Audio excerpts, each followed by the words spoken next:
que tu as disposé, que tu as préparé. Nous te prions de venir prendre, nous te prions de venir prendre le contrôle de la parole. C'est toi qui parles dans nos cœurs. Notre vie soit disposée par toi et que les cœurs soient préparés par toi, et que les cœurs soient préparés par toi et que les cœurs soient bénis par toi. Que les vies soient bénies par toi. Merci pour ta présence. Merci pour ton onction. Pour nous faire du bien. Descends ta puissance ce matin. Pour nous transformer. Pour nous accorder, Seigneur, ta vie et ta paix. Et ta puissance nous localise. Ta faveur nous localise ce matin. Merci, Père, parce que tu le fais. Sois glorifié. Au nom de Jésus, nous avons prié. Amen. Alléluia. Bénédiction de la paix du Seigneur. Que notre Père vous bénisse ce matin dans le nom de Jésus. Nous allons prendre nos Bibles dans le livre de Jean.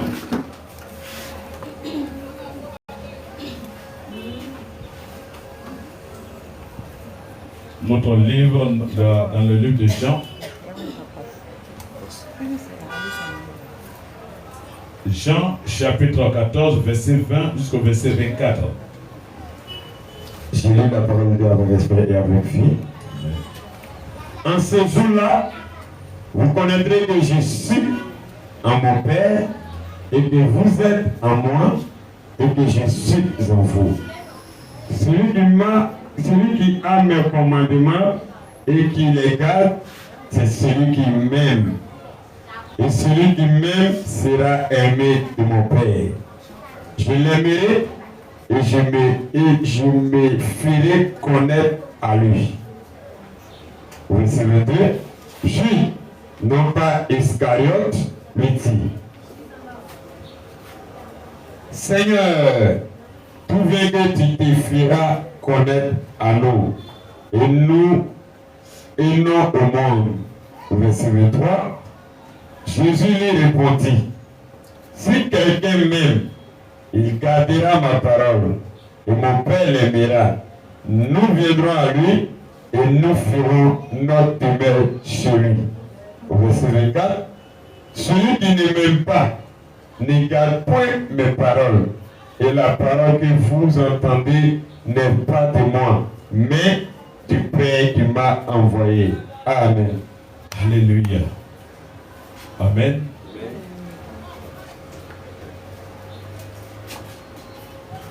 Que le Seigneur vous bénisse dans le nom de Jésus.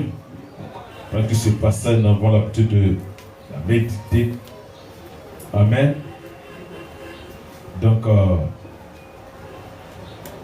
ce matin encore, Dieu nous fait la grâce d'être là encore avec ce même passage de Jean chapitre 14, verset 20 jusqu'au verset 24. Une deuxième lecture. Rapidement. Jean chapitre 14, verset 20 jusqu'au verset 24. Il est écrit: En ce jour-là, vous connaîtrez que je suis en mon Père, et que vous êtes en moi, et que je suis en vous. Celui qui a mes commandements et qui les garde, c'est celui qui m'aime. Et celui qui m'aime sera aimé de mon Père. Je l'aimerai et je me ferai connaître à lui. Verset 22. Jude, non pas Iscariote, lui dit: Seigneur, d'où vient que tu te feras connaître à nous et non au monde? Jésus lui répondit: Si quelqu'un m'aime, il gardera ma parole, et mon Père l'aimera. Nous viendrons à lui et nous ferons notre demeure chez lui. Verset 24. Celui qui ne m'aime pas ne gardera pas mes paroles. Et la parole que vous entendez n'est pas de moi, mais du Père qui m'a envoyé. Amen. Alléluia. Bien-aimés, comme nous lisons ce texte, il y a beaucoup d'enseignements, beaucoup d'instructions dans ce texte. C'est vrai que c'est l'apôtre Jean qui a écrit ce passage, le livre de Jean. Ça fait partie des 4 évangiles du Nouveau Testament. Alléluia. Et Jean faisait partie des disciples du Seigneur Jésus. Et quand nous lisons les évangiles, il faisait partie des disciples qui étaient couramment et constamment aux côtés du Seigneur. La plupart, lorsque le Seigneur se déplaçait, soit pour des missions souvent privées, souvent il partait avec Jean, Jacques, Pierre. Alléluia. Donc Jean faisait partie de ces disciples qui étaient vraiment proches de notre Seigneur. Ce matin, ce qui nous a été donné, le chapitre 14, ici le Seigneur tente de reconforter, rassurer son peuple, sinon les disciples. Lorsque le Seigneur a annoncé son temps qui attend de finir sur la terre, parce qu'il a fini d'accomplir la mission, d'être crucifié, les disciples, dans l'ensemble, il y a eu un vent de panique et ils ont été troublés. C'est pourquoi quand vous lisez le verset 1 du chapitre 14, il dit bien que vos cœurs ne se troublent point. Alléluia.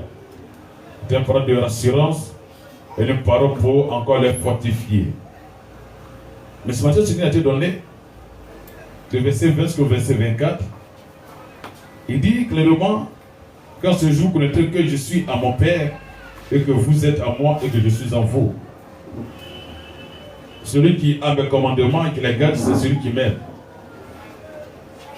Pas d'un disciple. Celui qui garde mes commandements, c'est celui qui m'aime. Et celui qui m'aime sera aussi aimé de mon Père. Donc ça sera réciproque. Même je t'aime. Comment aimer Dieu? Garder sa parole. Alléluia. Quand tu gardes sa parole, c'est que tu l'as aimé. Et ton Père va t'aimer. Et lui aussi va t'aimer. Et il va se faire connaître. Tu vas mieux le connaître. Amen. Parce que c'est la parole de Dieu qui révèle qui est Dieu. Alléluia. Dans le Seigneur Jésus.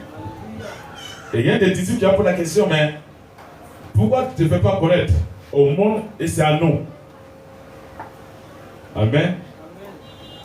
Dieu se présente à ses enfants. C'est par sa parole que tu peux connaître qui est Jésus. On peut te parler de Jésus, mais si tu veux mieux connaître Jésus, c'est sa parole. Celui qui n'a pas la parole de Jésus, tu n'as pas la parole de Dieu, c'est que tu ne connais pas encore Dieu, Jésus lui-même. On peut parler de lui, mais si tu veux le connaître, il est dans sa parole. Amen. Et le verset 23, Jésus lui répondit, si quelqu'un m'aime, il gardera ma parole, et mon Père l'aimera. Nous viendrons à lui, et nous ferons notre demeure chez lui. Celui qui ne m'aime pas, ne garde pas mes paroles. Et la parole que vous attendez n'est pas de moi, mais du Père qui m'a envoyé. Amen. Bien aimé, ce matin, il y a donné pour terme, il faut garder la parole de Dieu pour ton salut. Tu dois garder la parole de Dieu pour ton salut. Tu ne gardes pas la parole de Dieu pour ta femme, ni pour ton mari, ni pour tes enfants, ni pour le pasteur, ni pour l'évangéliste, ni pour les chantes, ni pour l'intercesseur, ni pour le dernier, ni pour l'ancien. Garde la parole pour le salut de ton âme. Alléluia. Nous allons partir rapidement, parce que nous allons vite finir dans notre programme. Nous disons comme ça que de nos jours, comme dans l'introduction, beaucoup prétendent aimer Dieu. Oui, de la façon dit, il faut essayer d'évangéliser. Jésus t'aime, il va te dire non, moi je connais déjà Jésus. J'aime Jésus. Il y a mon amour pour Jésus, vraiment, c'est fort. Ça, beaucoup. Mais ne vis pas selon sa parole. Beaucoup prétendent aimer Dieu, mais ne vivent pas selon la parole de Dieu. Dans un monde où les voix se multiplient, oui, aujourd'hui les voix sont nombreuses. Il y a trop de voix. Et ça sème la confusion. Il y a trop de voix. Les hommes parlent. Quand tu vas te tout à l'heure, Tu vas entendre des voix. Il y a plusieurs chaînes. Les radios sont là. Les réseaux sociaux. Mais il y a plusieurs voix. Amen. Les voix se multiplient. Et la parole de Dieu a été claire. Jésus l'a dit dans le livre de Matthieu chapitre 24. Toi, il y a beaucoup de voix maintenant. Où les opinions s'élèvent. Chacun son opinion. Le Fils se lève, dit ce qu'il veut. Il dit ce qu'il pense. Alléluia. L'ancien a son opinion. Les jeunes ont leur opinion. Les enfants ont leur opinion. Où la vérité semble devenir relative. C'est-à-dire on peut discuter de la vérité. Aujourd'hui on discute de la vérité. Aujourd'hui la vérité n'est plus absolue. Ça dépend de comment toi tu vois. Ça dépend de comment toi tu interprètes. La vérité n'est plus absolue. Amen. Ça ne nous surprend pas. Dieu n'existe pas, Dieu existe, ça va déjà débattre tout ça. Il y a des débat de l'existence de Dieu.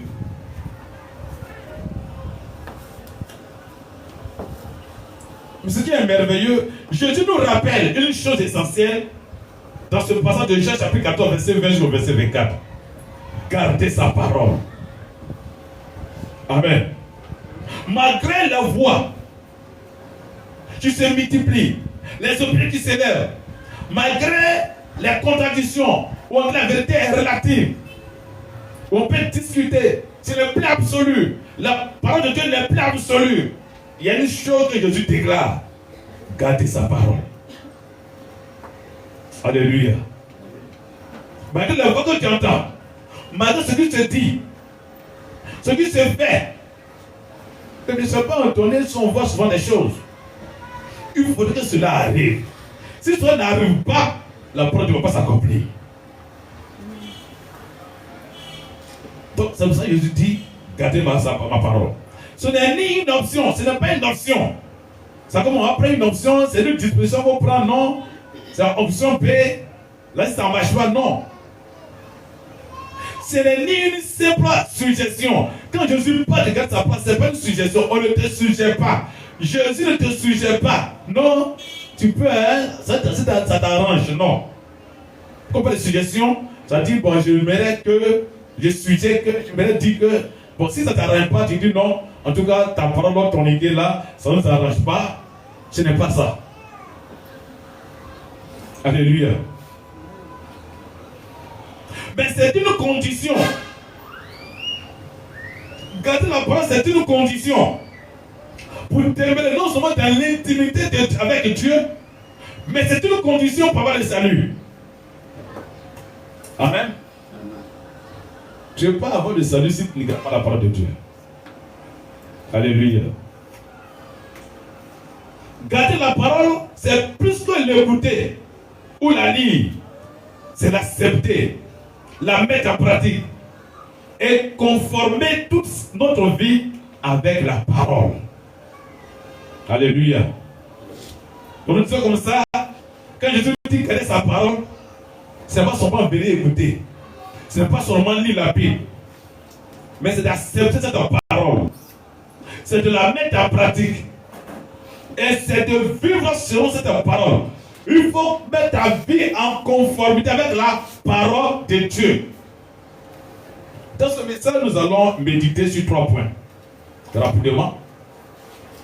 Je n'ai pas fini, on va reprendre dimanche prochain. Qu'est-ce que la parole de Dieu? On se pose la question, la parole c'est quoi?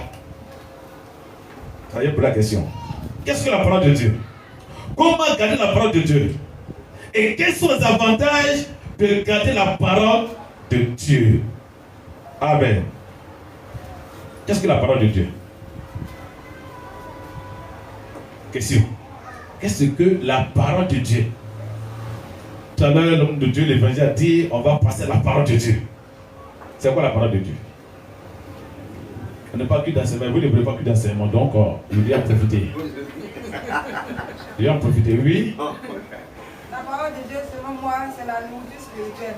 Pardon, il faut des télévisions d'apprendre du Seigneur. Selon moi, la parole de Dieu, c'est la nourriture spirituelle. Mais quand on te pose la question, qu'est-ce que la nourriture spirituelle? Ce qui nous fait grandir, ce qui nous fortifie. Ok. Elle dit la parole de Dieu, c'est la nourriture spirituelle. Selon elle, la parole de Dieu, c'est qui nourrit l'âme. Amen. Qui encore? Qu'est-ce que la parole de Dieu dit? La parole de Dieu, c'est ce qui nous transforme. Ce qui nous transforme. Ce qui fait qu'on devient une nouvelle personne. Ce qui fait qu'on devient une nouvelle personne. Et c'est ça qui fait.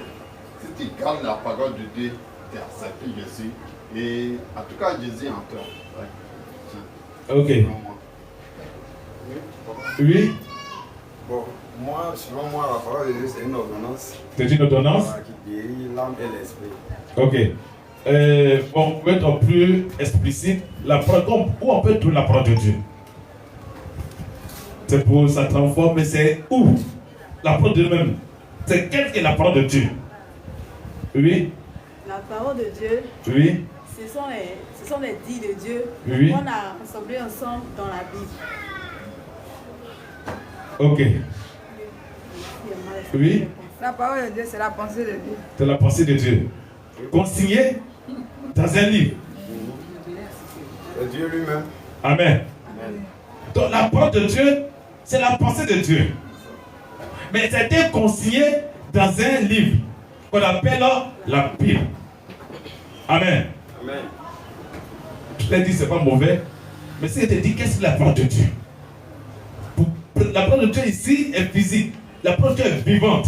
Et Dieu a permis, c'est la pensée de Dieu. Et la donne aux hommes. Et c'est consigné dans un livre qu'on appelle la Bible. Donc la Bible, c'est la parole de Dieu consignée dans un livre. Elle est l'unique guide infaillible de l'homme. Amen. Un être humain sur la terre, s'il va avoir un guide sans se tromper, c'est la parole de Dieu.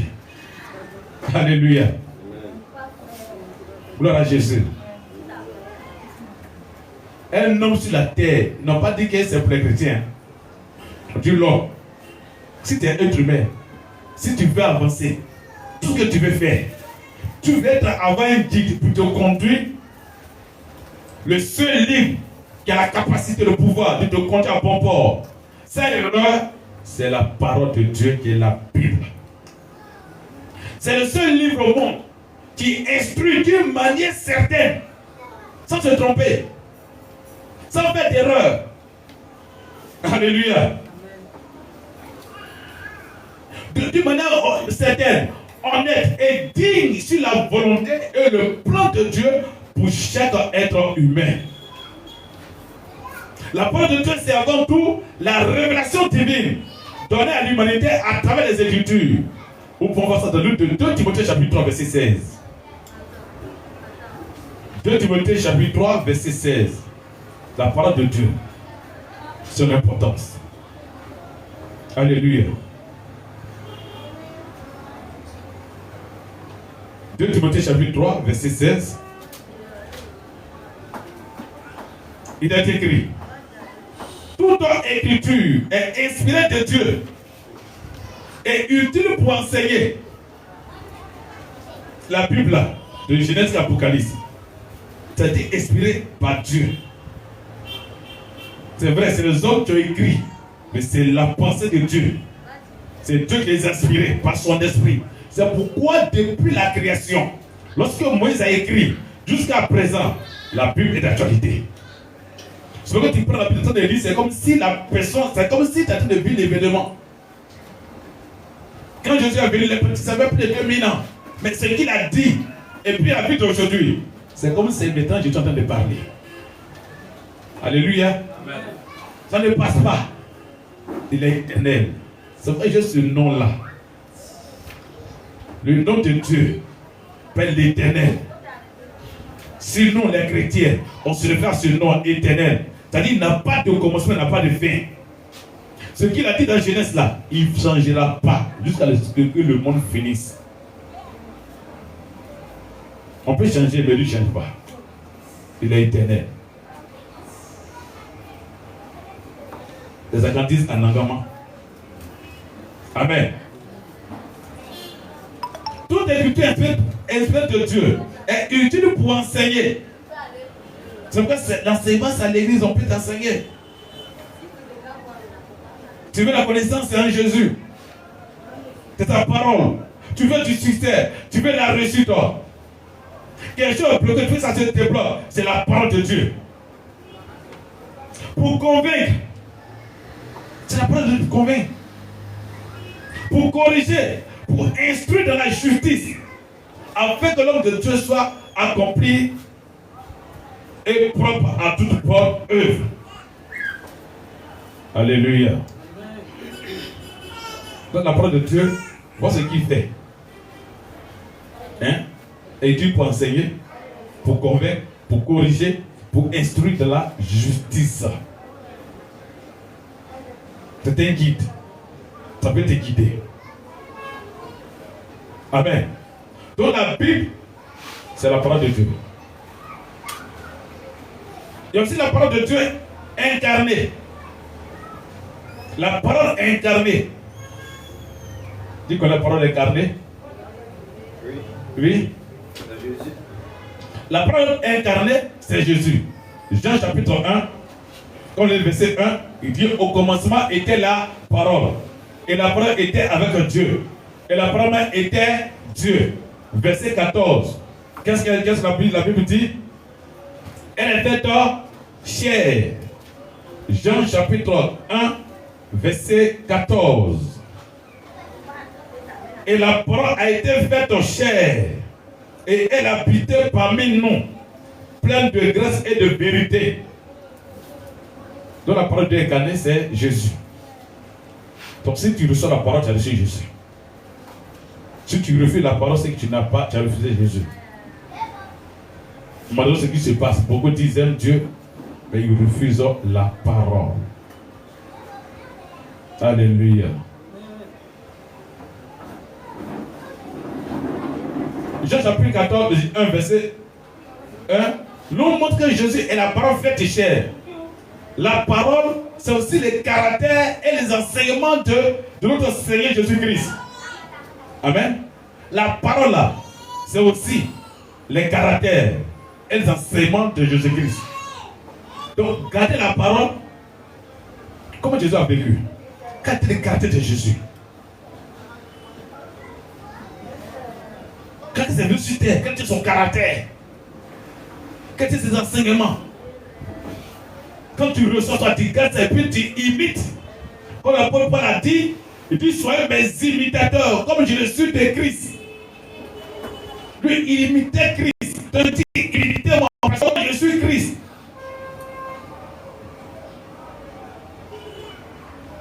Est-ce que, en tant qu'éditeur, si les autres t'imitent, est-ce que c'est sûr qu'ils sont d'imiter Christ? Parce que beaucoup aujourd'hui, on est des leaders, mais on n'égale même pas la parole. On n'égale pas la parole. On traverse la parole de Dieu. On ne se refait pas la parole. Mais on cherche à plaire. On cherche à attirer. Et c'est la séduction. Alléluia.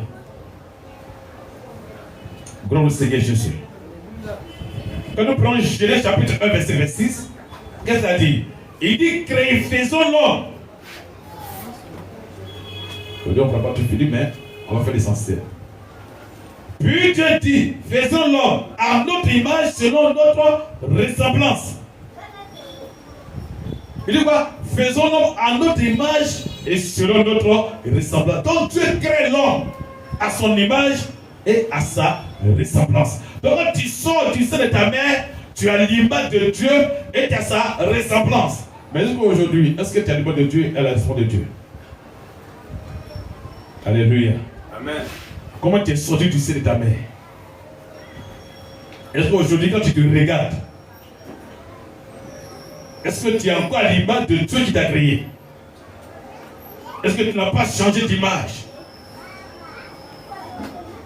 Et qu'il domine sur les poissons de la mer, sur les oiseaux du ciel sur le pétard et sur toute la terre. Sur toute la terre et sur tous les restes qui me rendent pas sur la terre. Voici le plan de Dieu pour l'humanité. Créons l'homme en notre image et notre ressemblant pour qu'il domine. Le Bible aussi dit, on doit faire l'homme à notre image pour ne plus qu'il domine. Alléluia. Et ça ira dans le jardin d'Éden. Et va transformer l'homme. L'homme sera façonné. Va peindre l'image. Va peindre la ressemblance. À travers le jardin d'Éden. Une fois, comme je l'ai dit ici, c'est comme un produit, les produits OGM. Comme au village, nous avons nos poulets, mais aujourd'hui, à cause des produits chimiques, la science, rapidement, à 45 jours, on peut consommer. Demain, ça a été transformé. Ça a été façon, ça a changé la situation. C'est comme ça que le péché a changé l'image de l'homme. Le péché a fait que l'homme n'est plus à l'image et à la ressemblance de Dieu. C'est pourquoi Christ vient pour redonner l'image. Alléluia. Gloire au Seigneur Jésus. On va aller très vite. Amen. Mais malheureusement aujourd'hui, nous devons abandonner. Nous ne sommes plus à l'image de Dieu.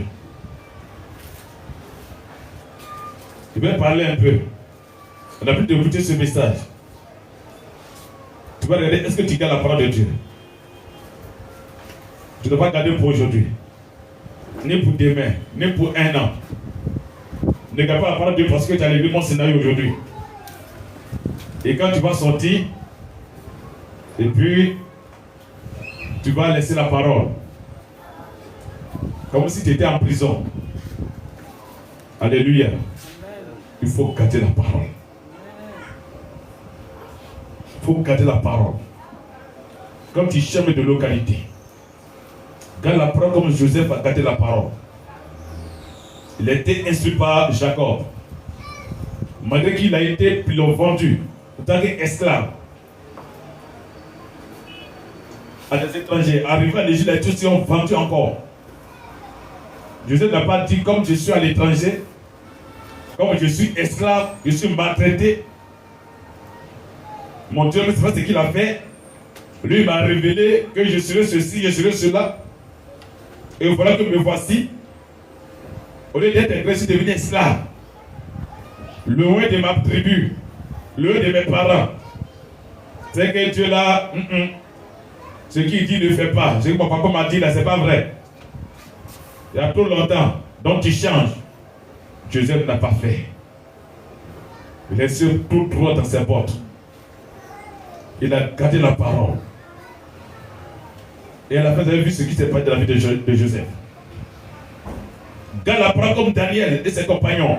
Shadrach, Meshach, Abednego. On nous a déportés par la Babylone. Mais ne pas regarder ces choses. Parce qu'ils sont loin. Mais ils ont gardé la parole. Ils ont gardé les instructions. De ne pas se souiller. De ne pas se compromettre. Il a dit au représentant du roi que nous, on ne peut pas se souiller avec la nourriture du roi. Parce qu'ils savent que le roi est un roi païen. Sa nourriture est consacrée à des démons. Ils ont refusé. Ils ont décidé de manger seulement que des légumes, des salades, des fruits. Plus qu'ils ont gardé, Dieu ne les a pas abandonnés. Si tu gardes la parole du Seigneur, quelles que soient les difficultés, quelle que soit l'oppression, quelle que soit la situation, si la terre tremble, si le montagne chancelle, mais Dieu va te tenir. Dieu va te soutenir. Parce que sa parole c'est lui-même. S'il est en toi, qui peut contre toi? Bien, gardons la parole du Seigneur. Gardons la parole du Seigneur. L'ennemi est en train de travailler pour transformer l'image de l'homme. Pour ne pas qu'on soit à l'image de Dieu. Pour que quand Jésus va venir, Jésus vient pour prendre ceux qui sont à son image. Il vient pour prendre ceux qui sont à sa ressemblance. Il vient pour prendre ceux qu'il a créés. Il vient pour prendre ceux qui, en lui, qui ont reçu sa présence. Il ne vient pas pour prendre ce qui n'appartient pas. Alléluia. Il faut garder la parole du Seigneur. Gardons la parole de Dieu. Ayons une vie de sanctification de cet été. Ayons une vie de pureté. Amen. C'est dans la livre de 1 Thessaloniciens chapitre 5. 1 Thessaloniciens chapitre 5. Après le verset 5, verset 23. 1 Thessaloniciens chapitre 5, verset 23. Que le Dieu de le Père vous sanctifie lui-même tout entier et que tout votre être, l'esprit, l'âme et le corps soient conservés irrépréhensibles lors de l'avènement de notre Seigneur Jésus de Nazareth. Jésus vient pour prendre une église sans tache ni ride. Il vient prendre un chrétien qui vit la sanctification. Sanctification corps, sanctification âme, sanctification esprit. Alléluia. Aujourd'hui, il y a des fois qui sont là pour dire la vie de Dieu, la sanctification c'est dans le cœur seulement. Non, il ne faut pas t'arrêter sur le cœur seulement. La sanctification c'est la Bible, c'est la parole de Dieu. Et Dieu te garde sa parole. Il dit la sanctification, c'est âme, c'est esprit, c'est corps. Les trois sont pris en compte par le Seigneur. Si tu fais sanctification au cœur et tu laisses l'âme et le corps, tu ne peux pas rentrer au ciel. Avec Jésus, c'est 100%. Ce n'est pas 99%. Amen. C'est 100%. Il faut faire la sanctification corps, âme et esprit. Ce matin, nous allons attarder sur la sanctification du corps. C'est très important. Alléluia. Amen. Ça va? Amen. Il faut qu'on écoute. Et si on ne met pas dessus, Satan est méchant. Genèse chapitre 35, verset 1 à 5. On parle de sanctification corps-âme. D'abord le corps. Si on parle de dépouillement, et on se pose la question, mais est-ce que c'est biblique? Oui, c'est de la Bible. Genèse chapitre 35, verset 1 à 5. Ça c'est au commencement, et Genèse c'est au commencement. D'autres disent que non, c'est un nouveau enseignement, c'est pas nouveau, hein. C'est la parole de Dieu, c'est la vie de Jésus. Jésus est saint. De la sanctification, c'est lui-même. Quand tu prends la sanctification, on ne peut pas t'aimer. Non, non, non, non. Tu ne peux pas t'aimer. On ne peut pas t'aimer. Le monde va te rejeter. Amen. Jésus dit, vous êtes la lumière. Or, le monde vit dans les ténèbres. Le monde préfère les ténèbres. C'est pourquoi quelqu'un est en train de faire ces choses, c'est dans les ténèbres. Et si toi, la lumière, quand tu touches, si tu le vois, tu ne seras pas content. Parce que tu as mis ses œuvres en nuit. Il va te menacer. Il va te combattre. Tu l'as vu. Donc tu peux le dénoncer. Il ne sera jamais d'accord. La lumière ne peut pas cohabiter. C'est ça, déjà tu ne connais pas. Et puis bon, il faut que tu fasses la guerre. Pourquoi t'inquiéter? Alléluia. Genèse chapitre 1. Dieu dit à Jacob, Dieu parle à Jacob, l'un des patriarches. Après Abraham, il y a eu Isaac. Après Isaac, il y a Jacob. Lève-toi, monte à Bethel et te mets-y. Là, tu dresseras un autel au Dieu qui t'a paru. Lorsque tu fuyais Ésaü, ton frère. Jacob, ils sont les jumeaux. Ils sont jumeaux et ils sont nés. Amen.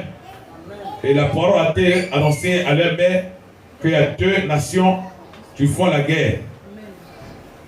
Et c'est le plus jeune que moi j'ai choisi. Amen. Dieu a dit, hein, mais il y a des choses qui vont se passer, pour laquelle Jacob va prendre le dessus. Mais la parole, c'est Dieu. Donc la parole a une puissance. Ce que tu dis là, ça s'accomplit. Ça peut t'influencer. Ce que tu dis sur tes enfants, ça peut les influencer. Amen. Amen. On a besoin que des satanistes viennent nous parler. Non, c'est biblique. Et les deux sont nés. Jacob et Ésaü. Ils sont nés jumeaux. Le plus âgé, c'est Ésaü, préféré de son papa. Il fait ce que son père aimait. Donc dans le plan de leur père, ça lui va donner. Et puis effectivement, il est né. Donc l'aîné, c'est lui on bénit d'abord. Amen. Et Jacob, c'est son petit frère. Donc on bénit d'abord le grand frère, puis on bénit le petit frère. Mais malheureusement, le grand frère va vendre son droit d'aînesse. Il va vendre son titre de grand frère. Et en vendant son titre de grand frère, il vend son héritage. Il y a beaucoup qui ont vendu l'héritage sans s'en rendre compte. Il y a beaucoup qui ont vendu la bénédiction sans s'en rendre compte. Par la parole prononcée. Moi, je ne vais jamais réussir. Qui prononce? Qui dit? Qui? Toi-même qui t'auto-détruit. Je ne vais jamais réussir. La parole sort. Mais il y a ça va pas être fait. Amen. C'est ça que je dans le Seigneur. Faut pas proclamer le négatif sur ta vie. Quelle que soit la situation, ne proclame jamais la négativité sur ta vie, sur tes affaires, sur tes enfants. Même quand c'est dur, espère et proclame la prospérité, proclame des bonnes choses sur ta vie. Si tu proclames la négativité, ce n'est pas Jésus, ce n'est pas Dieu, c'est toi-même. Parce que la vie et la mort sont sur nos lèvres, ce que Dieu a dit.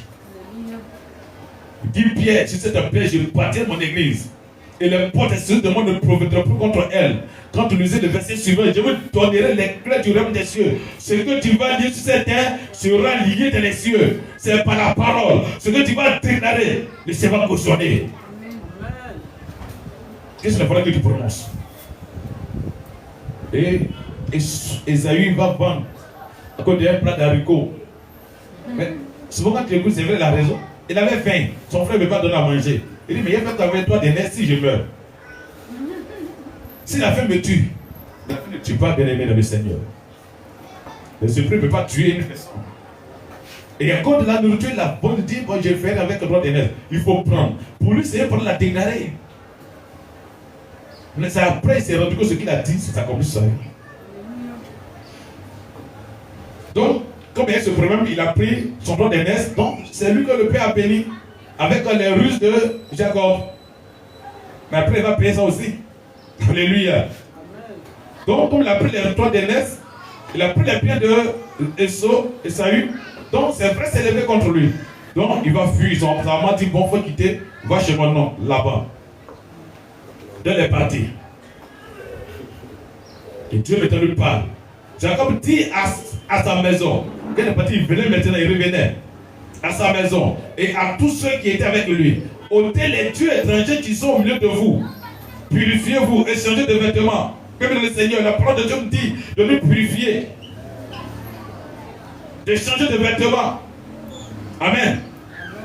J'étais dans le monde, j'avais ton vêtement. Tu viens, Jésus, il faut changer de vêtements. Joseph, il était en prison. Il avait un vêtement de la prison. Quand le roi l'a fait à peine, la prison a lavé Joseph. Et il a habillé de nouveau manteau. Ce n'est pas le manteau de la prison qu'il a pu parler chez le roi. Mais quand il est rentré chez le roi, là, il a changé encore son manteau. Amen. Nous nous lèverons et nous monterons à Bethel. Là, je dresserai un autel au Dieu qui m'a exaucé dans le jour de ma détresse et qui a été avec moi pendant le voyage que j'ai fait. Il donnait à Jacob tous les dieux étrangers qui étaient entre les mains. Est-ce que tu n'as pas encore les dieux étrangers malgré ce que Dieu a fait pour toi? Si tu as encore les dieux étrangers, tu as encore des choses dans ton cœur, des dieux étrangers sur toi, il faut te débarrasser de ces choses. Entre les mains et les anneaux qui étaient à leur oreille. C'est le dépouillement a commencé le pas. Il n'y avait pas de dépouillement. Vous savez, il dit quoi? Les anneaux de quoi? Qui étaient à leur oreille, c'est quoi? C'est boucle d'oreille. C'est boucle d'oreille. Vous comprenez? Non, ça ne fait rien. Hey, Genèse chapitre 35. Dieu dit, il faut enlever. Dis à tous tes serviteurs, dois dire à toute ta maison d'enlever tout ça. Nous avons tout enlevé. Et Jacob les enfouit sur le térébinthe qui est près de Sichem. Ensuite, il est parti. La terreur de Dieu se repartit sur les villages qui les entouraient. Et l'on ne poursuivit point les fils de Jacob. Lorsqu'on s'en va à Sichem, il y avait le roi, son fils, avait violé la fille de Jacob. Et ses frères se sont levés. Et il dit, va prendre la soeur. Il dit, non, vous êtes incirconcis. Donc, si vous voulez prendre notre soeur, que toute la ville se circoncie, soit circonciée. Tous les hommes, les autres qui ont fait des papas, des grands-pères, tout le monde, se seront circonciés. Oh, le troisième, quand tu as fait ça, ça fait très mal. Donc, le troisième jour, ils ont cherché, et tous les frères, les ouvriers, tout le monde, ils ont attaqué la ville, et ils ont détruit toute la ville, ils ont tué tout le monde. Ils ont pris les sœurs. C'est un peuple étranger, ils sont des passages. Donc là, quand les autres vont en prendre, ils vont entendre qu'est-ce qui va se passer. Ils vont les tuer, ils vont les pousser pour les tuer. Et Dieu dit, il y a des dieux étrangers parmi vous. Ce que tu as fait là, il y a des dieux étrangers parmi vous. Il y a encore des choses que tu ne n'as pas, qui est dans ta vie, avec ta vie de tes serviteurs, tes servants. Donc, enlever tout ça là, jeter. Et ils ont enlevé, ils ont jeté. Et la Bible du verset, c'est la terreur de Dieu se repentit sur les villes qui les entouraient. Et l'on ne poursuivit point les fils de Jacob. Quand tu nais, tu te débats, tu te débrouilles, la terreur. Le diable menacé avec ses agents. Ça veut dire qu'il vient te faire la guerre. Quelqu'un te débat de ça. Il y a des démons qui te libèrent sans prière. Donc toi, tu n'as pas encore fait ça. Tu as gardé dans ta maison là. Tu as emballé des démons pour garder dans ta maison. Tu as emballé les esprits, tu les as gardés dans ta maison. Amen. Amen. Alléluia. Amen. Donc le déploiement, c'est une parole vraie. Ça a commencé dans le livre de Genèse. Donc tes bijoux que tu as, tu les as enlevés. C'est Dieu qui dit. C'est pas moi, hein. Amen. Amen. Si tu rejettes, c'est pas moi qui a rejeté. Mais tu rejettes la parole de Dieu. Si tu rejettes, c'est que tu n'aimes pas Dieu. Comme tu n'aimes pas Dieu, il ne va pas être avec toi. Il ne va pas t'aimer, il ne va pas venir à toi. Alléluia. Rapidement, vous gagnez assez de temps. Exode 33, verset 1 à 6. Après Genèse, Exode. Et elle fait ses passés. Lorsque Moïse est parti pour prendre les commandements, Aaron qui est resté, il a été faible. Ils vont faire le feu d'or. Tout le peuple, ils ont dit, ils ont enlevé les bijoux, tout et tout, pour aller faire le veau d'or. D'autres étaient prêts pour dire non. C'est ceux qui enlèvent qui font le veau d'or. Non. Quand les gens la Bible, d'abord pour percer l'oreille, c'est l'esclave qu'on perce son oreille. Et puis on met le signe de l'esclavage. Vous voyez, il dit ici. C'est pour cela, dans les églises, les femmes sont beaucoup. Mais les femmes ont trop de problèmes. Oui. Parce que tu as le signe, tu as la marque de l'esclavage. Oh, l'esclave n'a pas de paix. Tu n'as pas de droit. Tu en as que des devoirs. Et ton maître te dit, fais, fais, fais, fais et fais. Donc quand la femme a ce signe sur toi, le signe de l'esclavage, la marque de l'esclavage, mais tu n'auras pas de paix. Il faut prier, il faut jeûner, tu n'auras pas de paix. La Bible dit dans le livre de Jean, chapitre 8, verset 30, 32. Si le fils d'affranchir serait réellement riche. Mais avant ça, il dit quoi? Celui qui pêche, il est quoi? Esclave de ce péché. Alléluia. Oh, l'esclave ne t'aime pas. L'esclave n'a pas de paix. L'esclave est sous contrôle, sous domination. Alléluia. Donc ils ont fait ça, ils ont fait le veau d'or. Donc Dieu s'est énervé. Qu'est-ce que tu vas dire? Exode chapitre 33, verset 1 à 6. Vous pouvez prendre d'autres. Oh non, tu as parlé de Dieu, c'est écrit où? Et puis tu montres. Voici ce que Dieu dit. S'il a rejeté, c'est pas toi qui l'as rejeté. C'est Dieu qui l'a rejeté. Amen. Quand il a fini, donner le dernier passage. L'Éternel dit à Moïse, va, pas d'ici, toi et le peuple que tu as fait sortir du pays d'Égypte. Monte vers le pays que j'ai juré de donner à Abraham, à Isaac et à Jacob en disant, je le donnerai à ta postérité. Verset 2, j'enverrai devant toi un ange, et je chasserai les Cananéens, les Amoriens, les Étiens, les Phérésiens, les Héviens et les Jubiciens. Verset 3, monte vers ce pays où coule le lait et le miel, mais je ne monterai point au milieu de toi, de peur que je ne te consume en chemin, car tu es un peuple au cou roide, au cou dur. Quand tes pas t'es figé, tu n'obéis pas. Est-ce que Dieu dit, hein? Il dit Moïse, voilà, j'ai promis à Abraham, à Isaac et à Jacob, je vais donner la terre. C'est une promesse. C'est pas souvent les gens disent, mais pourquoi ceux qui ne sont pas dépouillés, ceux qui ne sont pas dépouillés, ils sont bénis? Oui, Dieu a promis. Il a dit oui, allez-y, à Canaan, là où le lait et le miel. La bénédiction n'a rien à voir avec le salut. Amen. La bénédiction n'a rien à voir avec le salut. Une bénédiction sans le salut, c'est une malédiction. Si tu es béni, cherche le salut. C'est quoi la Bible de Jésus a dit, cherchez premièrement le royaume. Mais aujourd'hui, on fait bénédiction.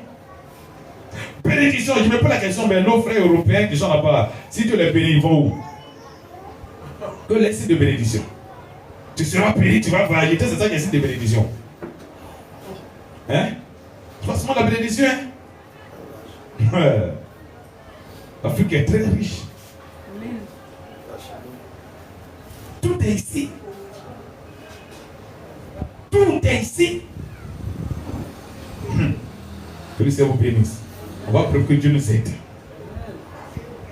On a tout. Donc, c'est pas seulement ça. Hein. La personne avait avec le salut. Dieu dit d'être béni. Il nous a déjà béni. Mais dit quoi? Chercher premièrement le royaume des cieux et la joie de Dieu. Et toutes ces choses vous seront données.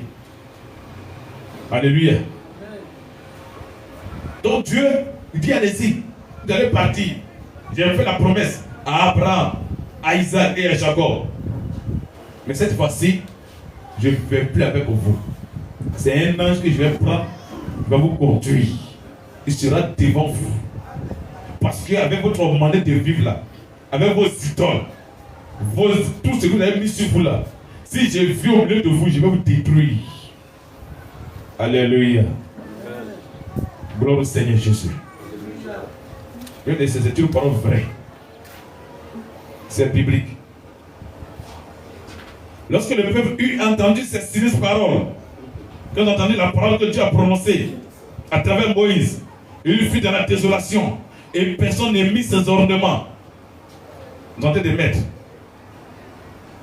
Verset 5, et l'Éternel dit à Moïse, dis aux enfants d'Israël, vous êtes un peuple au cou raide. Si je montais un seul instant au milieu de toi, je te consumerais.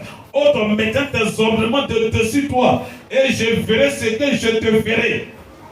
Quand tu vas enlever maintenant ce que tu vas prendre maintenant décision. Tu vas prendre maintenant des dispositions pour venir vers toi. Tout ce que tu fais avec tes braca là, Dieu te regarde. Tu peux être béni, hein? Mais Dieu n'est pas là. Alléluia. Comme le Seigneur Jésus. Nous voulons être bénis. Mais d'abord, c'est la parole de Dieu. Il faut garder sa parole. Il faut garder sa parole. Si tu gardes sa parole, la parole de Dieu est une puissance. Elle va te délivrer. Il t'a emprisonné. Il t'a enchaîné. Il y a des malédictions sur toi. Dieu veut te faire sortir. Dieu veut te libérer. Dieu veut te amener à une autre dimension. Dieu veut que tu sois l'exception. Mais si tu n'acceptes pas la parole, ça sera difficile. Quand j'ai commencé à réfléchir, j'ai senti que ma famille, depuis mon papa, ça dit, normalement, s'ils avaient connu réellement Dieu, ils devaient servir Dieu. Ça dit que certaines femmes devraient servir Dieu. Parce que je regarde l'atmosphère, quand je regarde mes frères, mes soeurs, quand je sais ce qu'ils veulent faire, tout le monde devrait être au service de Dieu. Mais il y a une parole qui était prononcée sur la famille. Si tu n'acceptes pas la parole de Dieu, tu ne pourras pas être libéré. Tu ne pourras pas. Bien aimé, c'est parce que tu as permis. Et que moi aussi j'ai accepté qu'aujourd'hui je suis devant de vous. Alléluia. Gloire au Seigneur Jésus. Il y a beaucoup de désirs faire. Souvent mes frères, d'autres non, je suis dans le groupe de prière, d'autres à la direction, tout ceci. Mais c'est difficile. J'ai mon petit frère qui jouait guitare traditionnelle. Il n'a pas pu. Alléluia. Quand tu penses qu'à faire quelque chose, la jalousie, ce n'est pas les hommes, hein. C'est le lien de ta famille. C'est la parole qui a été prononcée sur la famille. Et ça va s'accaparer des personnes faibles. Et c'est pas ces personnes-là qui vont l'église. Alléluia. C'est la parole qui peut te libérer ta famille. Quand Dieu dit en aime, et puis tu es là, tu vas, Dieu te regarde. Il y a des choses que tu veux faire dans ta vie, mais il ne peut pas faire. Ça va bloqué. Parce que Dieu, Satan l'accuse. Satan va t'accuser. C'est lui là que tu veux bénir, c'est ça que tu veux bénir. Mais regarde, elle désobéit, il n'obéit pas, il ne garde pas ta parole. Tu ne peux pas, Dieu. Tu es un Dieu juste. Puis Dieu se redit, il est juste. Il est amour. Il est miséricorde, mais c'est un Dieu juste. Il s'appelle l'Éternel. Ce qu'il a refusé hier.